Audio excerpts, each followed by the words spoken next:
बिस्मिल्लाहिर्रहमानिर्रहीम। अस्सलाम वालेकुम। केमिस्ट्री के एक और लेक्चर के साथ हाजिर हूँ। आज के टॉपिक में हम पढ़ने जा रहे हैं आइसोटोप्स। तो आइसोटोप्स क्या हैं? हमने डाल्टन एटॉमिक थ्योरी में पढ़ा था कि किसी भी एलिमेंट के जो आइटम्स होते हैं उनकी तमाम physical and chemical properties same होती हैं। लेकिन जब हम आइसोटोप्स की तरफ देखेंगे तो हमें ये पता चलेगा कि कुछ ऐसे एलिमेंट्स हैं जिनके तमाम एटम्स की प्रॉपर्टीज़ सेम नहीं हैं। केमिकल प्रॉपर्टीज सेम हो सकती हैं लेकिन फिजिकल प्रॉपर्टीज जो हैं वो डिफरेंट है। तो आइसोटोप्स क्या हैं? आइसोटोप्स दो लफ्ज़ों से मिलकर बने हैं। Iso mean same and topes mean place. तो चूंकि पीरियोडिक टेबल में आइसोटोप्स जो हैं एक ही एलिमेंट से बिलोंग करते हैं, तो पीरियोडिक टेबल में उनकी एक ही जगह है, सेम जगह है, तो इस वजह से इनको आइसोटोप्स कहा जाता है। तो जनरल इनकी जो डेफिनेशन है वो ये है कि isotopes of the are the atoms of same element having same atomic number पर डिफरेंट एटॉमिक मास। ठीक है, तो उनको हम क्या कहेंगे? आइसोटोप्स कहेंगे। Atoms of same elements having same atomic number but different atomic mass are called isotopes of that element. अब हम अगर डेफिनेशन की तरफ जाएं एटॉमिक नंबर की, तो हम ये कहते हैं कि number of proton present in the nucleus. So proton की तादाद न्यूक्लियस के अंदर वो क्या कहलाती है? एटॉमिक नंबर कहलाती है। तो अगर उनका एटॉमिक नंबर सेम है तो उसका मतलब क्या हुआ कि तमाम उन आइसोटोप्स में नंबर ऑफ प्रोटॉन जो हैं वो सेम हैं। और एटॉमिक मास क्या है? Number of proton plus neutron. तो जब एटॉमिक मास डिफरेंट है तो उसका मतलब ये हो गया कि उनमें तो प्रोटॉन सेम है लेकिन जो डिफरेंस किस में आ रहा है वो न्यूट्रॉन्स में आ रहा है। तो दूसरे लफ्ज़ों में हम ये कह सकते हैं कि ऐसे एटम्स जिनमें नंबर ऑफ प्रोटॉन्स तो सेम हो लेकिन नंबर ऑफ न्यूट्रॉन जो है वो डिफरेंट हो, तो हम ऐसे एटम्स को क्या कहेंगे? आइसोटोप्स कहेंगे। तो दूसरे लफ्ज़ों में हम ये कह सकते हैं कि इनमें जो नंबर ऑफ प्रोटॉन्स होते हैं वो सेम होते हैं लेकिन नंबर ऑफ न्यूट्रॉन जो होंगे वो डिफरेंट होंगे। तो चूंकि इनमें जो इन्वॉल्व हो रहा है नंबर ऑफ इलेक्ट्रॉन जो है वो चेंज नहीं हो रहा है, नंबर ऑफ प्रोटॉन सेम है, तो मतलब ये कि नंबर ऑफ इलेक्ट्रॉन भी सेम है। तो हमें ये भी पता है कि जितनी भी केमिकल प्रॉपर्टीज होती हैं वो डिपेंड करती हैं नंबर ऑफ इलेक्ट्रॉन्स के ऊपर। तो आइसोटोप्स की केमिकल प्रॉपर्टीज सेम होती हैं लेकिन जो डिफरेंस आता है वो उनकी फिजिकल प्रॉपर्टीज में आता है, like melting point, density, boiling point, mass, और ये जितनी फिजिकल प्रॉपर्टीज हैं इनमें डिफरेंस आता है। तो हम ये कह सकते हैं कि same chemical properties but different physical properties. अब बढ़ते हैं एग्जांपल्स की तरफ। तो एग्जांपल्स में हमारे पास आइसोटोप्स ऑफ हाइड्रोजन हैं। हाइड्रोजन जो है उसके तीन आइसोटोप्स हैं, प्रोटियम, ड्यूट्रियम एंड ट्रीटियम। तो प्रोटियम की तरफ बढ़ते हैं। प्रोटियम क्या है? जो कॉमन पीरियोडिक टेबल में हम डील कर रहे होते हैं हाइड्रोजन को, जो कॉमनली हम देखते हैं वो क्या है? प्रोटियम है। उसका एटॉमिक नंबर भी 1 है और एटॉमिक मास भी 1 है। तो इसका मतलब क्या होगा? इसके अंदर एक प्रोटॉन है और एक ही इसके अंदर कोई न्यूट्रॉन नहीं है। ठीक है, तो चूंकि इसका एटॉमिक मास भी 1 है और एटॉमिक नंबर भी 1 है, तो इसके न्यूक्लियस के अंदर हमारे पास एक ही प्रोटॉन होगा और इलेक्ट्रॉन जो है वो रिवॉल्व कर रहा होगा इसके अराउंड। इसके अंदर कोई न्यूट्रॉन नहीं होगा। इसके बाद ड्यूट्रियम की तरफ बढ़ते हैं। तो ड्यूट्रियम में इसको डी से भी जाहिर किया जाता है और H1 और 2 से। तो 1 और 2 का क्या मतलब है कि इसका एटॉमिक नंबर 1 है और 2 जो है इसका एटॉमिक मास है। तो इसका मतलब क्या हो गया कि इसमें एक न्यूट्रॉन होगा और एक प्रोटॉन होगा न्यूक्लियस के अंदर, और इसके अराउंड जो है वो एक इलेक्ट्रॉन जो है वो रिवॉल्व कर रहा होगा। ठीक है, तो इसके बाद ट्रीटियम की तरफ बढ़ते हैं। तो ट्रीटियम को टी से जाहिर किया जाता है और इसमें इसका जो एटॉमिक नंबर है वो 1 है और एटॉमिक मास जो है वो 3 है। तो इसका मतलब क्या होगा कि ट्रीटियम में एक और भी न्यूट्रॉन जो होगा वो ऐड हो जाएगा। आप देखें इन तीनों में नंबर ऑफ प्रोटॉन और इलेक्ट्रॉन तीनों में सेम है, लेकिन इसमें कोई न्यूट्रॉन नहीं था। ड्यूट्रियम में एक न्यूट्रॉन था और ट्रिटियम में 3 न्यूट्रॉन थे। तो तीनों में न्यूट्रॉन के नंबर जो हैं वो चेंज हो रहे हैं, डिफरेंस आ रहा है न्यूट्रॉन्स में। तो इसको हम क्या कहेंगे, आइसोटोप्स ऑफ हाइड्रोजन कहेंगे। ठीक है, तो ये मोस्ट इम्पॉर्टेंट पाया जाता है, 99.9% पाया जाता है। तो इसके बाद ये और ये ट्रिटियम जो है वो सबसे कम पाया जाता है, ये अबाउट 0.01% ये पाया जाता है ड्यूट्रियम। और ये ट्रिटियम जो है वो बहुत रेयर पाया जाता है।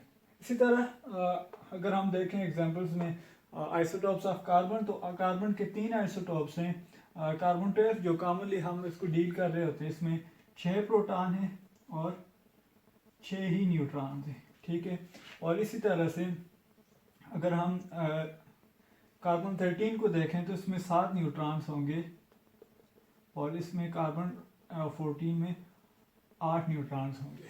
ठीक है, तो इसी तरह से क्लोरीन के अगर हम आइसोटोप्स को देखें तो इसके 2 आइसोटोप्स हैं। क्लोरीन जो है 35, तो इसमें नाइट्रोजन की तादाद जो है वो 35 माइनस 17, तो आपके पास न्यूट्रॉन की तादाद आ जाएगी वो 18 है और इसमें 20 है।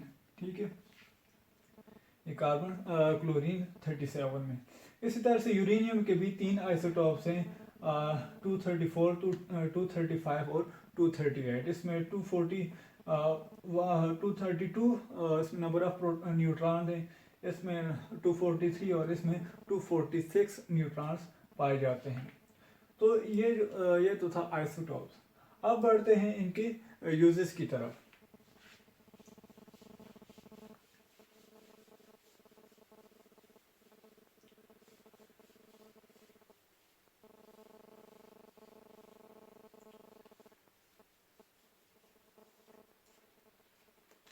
तो यूजेस में अगर हम देखें तो इनको हम डिफरेंट फील्ड्स में यूज़ करते हैं, लाइक इंडस्ट्रीज़ में भी यूज़ किया जाता है, डिफरेंट इंडस्ट्रीज़ में। इसके अलावा एग्रीकल्चर में यूज़ किया जाता है, मेडिकल रिसर्च में यूज़ किया जाता है। ठीक है, केमिकल आर्कियोलॉजी में इनको किया जाता है, फॉसिल्स की उम्र मालूम करने के लिए। तो ये सारे इसके बहुत वाइड जो है इसको यूज़ किया जाता है, इन एवरी फील्ड ऑलमोस्ट इनको यूज़ किया जाता है। तो इसकी कुछ एग्जांपल्स देखते हैं। अगर हम आयोडीन को देखें, आयोडीन 131 को, तो आयोडीन 131 जो है वो यूज़ होता है for the care of goitre. ठीक है, जब ऐसे जो पेशेंट जिनमें आयोडीन की कमी हो जाए तो वो उनको गोइटर की बीमारी हो जाती है, थायराइड ग्लैंड जो है वो स्वेल करता है, तो इसके केयर के लिए आयोडीन 131 जो है वो यूज़ किया जाता है। इसी तरह से आयोडीन 123 जो है वो यूज़ होता है ब्रेन इमेजिंग में। ठीक है, ब्रेन इमेजिंग में ब्रेन का इमेज लेनी हो तो उसके लिए रेडियोलॉजी में इसको यूज़ किया जाता है, ब्रेन इमेजिंग में। और इसी तरह से हैवी आइसोटोप्स लाइक ड्यूट्रियम हो गया, कार्बन 13, ठीक है, हैवी कार्बन जिसे कहते हैं, नाइट्रोजन 15, इसे हैवी नाइट्रोजन कहते हैं, और ऑक्सीजन जो है वो 18, इसको हैवी ऑक्सीजन कहते हैं। इन तमाम को यूज़ करते हैं एज अ ट्रेस एलिमेंट्स। अब ट्रेस एलिमेंट्स क्या हैं? ट्रेस एलिमेंट्स यूज़ किए जाते हैं for the determination of different pathways of different biological reaction. जितने भी बायोलॉजिकल रिएक्शंस हो रहे होते हैं उनका पेथवे मालूम करने के लिए वो कौन कौन से रास्तों से कौन कौन सी प्रोडक्ट देकर हमें वो रिएक्शन प्रोसीड हो रहे थे, तो उनका जो पेथवे मालूम करने के लिए हम इनको as a trace element use करते हैं।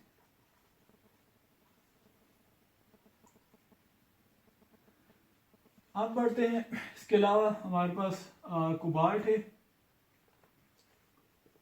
तो कोबाल्ट को यूज़ किया जाता है for the treatment of for the care of cancer and tumour. इसको ट्यूमर और कैंसर के ट्रीटमेंट के लिए यूज़ किया जाता है। फिर इसके बाद हम अगर सोडियम 24 को देखें तो इस सोडियम के आइसोटोप को यूज़ किया जाता है for the identification of problem in blood circulatory system. जो ब्लड सर्कुलेटरी सिस्टम होता है उसके अंदर प्रॉब्लम्स को डिटेक्ट करने के लिए सोडियम 24 को यूज़ किया जाता है। फिर बढ़ते हैं कार्बन 14 को। ठीक है, कार्बन 14 जो है ये इसको हम यूज़ करते हैं आर्कियोलॉजी में। जो डिफरेंट हमारे पास फोसिल्स होते हैं उनके जो डिटर्मिनेशन के लिए, कि हमें कोई बहुत पुराना फोसिल मिलता है तो हमें अगर ये मालूम करना होता है कि इसकी जो कितने साल पुराना है, तो इसको इस टेक्निक को कहते हैं कार्बन डेटिंग। तो कार्बन डेटिंग में जो है कार्बन 14 जो है उसको यूज़ किया जाता है। इसके अलावा as a trace element use किया जाता है for the determination of pathway of photosynthesis. Photosynthesis का पेथवे मालूम करने के लिए भी कार्बन 14 को यूज़ किया जाता है। इसी तरह से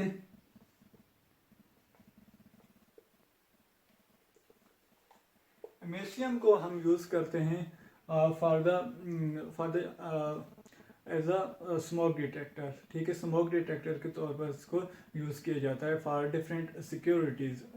जो सेंसिटिव एरियाज होते हैं उनमें स्मोक डिटेक्टर की यूज़ के तौर पर इसको यूज़ किया जाता है। इसी तरह से कैलिफोर्नियम है।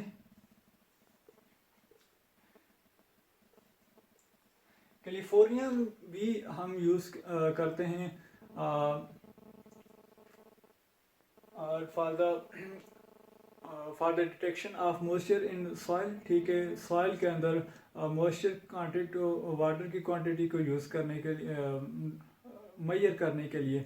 और इसके अलावा डिफरेंट जो हमारे पास सामान होते हैं, ठीक है, जैसे सिक्योरिटी के हवाले से अगर हम देखें एयरपोर्ट्स के ऊपर जितने लगेज होते हैं उनमें एक्सप्लोसिव जो जो धमाका खेज मवाद होता है उसकी डिटेक्शन के लिए भी कैलिफोर्नियम को यूज़ किया जाता है।